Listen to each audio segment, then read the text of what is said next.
Sven Tronel est depuis 1 mois et demi en formation par alternance. Opérateur de saisie dans une entreprise adaptée, Sven est autiste, handicap méconnu, invisible et souvent incompris.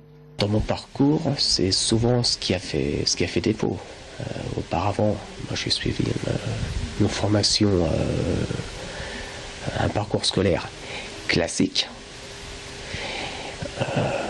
Mais toutes les difficultés que je rencontrais, c'était à la fois d'intégration sociale, et plus tard, quand je me suis mis à travailler, j'avais une certaine lenteur qui prenait toujours le dessus. J'avais un certain stress. Le syndrome d'Asperger a été diagnostiqué chez Sven il y a 2 ans à l'âge de 31 ans. Une révélation pour lui et ses proches. Sa très grande méticulosité, c'est son point fort et son point faible dans le travail, c'est son Asperger à lui. J'ai un travail à faire qui demande beaucoup de rigueur. Je vais être assez méticuleux. Je vais avoir le souci du détail. Je vais avoir tendance à vérifier 2, 3 ou 4 fois la même opération pour être sûr que je n'ai pas fait d'erreur.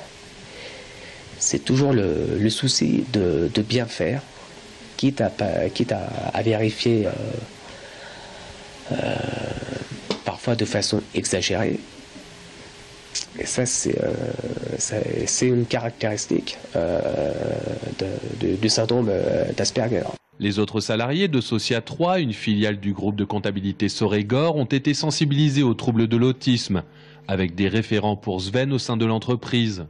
En France, on estime entre 1 et 3% des autistes Asperger être titulaires d'un emploi. Ces personnes-là sont au bord des routes, au bord des entreprises et peuvent même pas franchir le cap de l'entreprise milieu ordinaire parce qu'ils sont entravés dans leur singularité, dans les relations sociales. Ils ont des difficultés à passer un entretien d'embauche.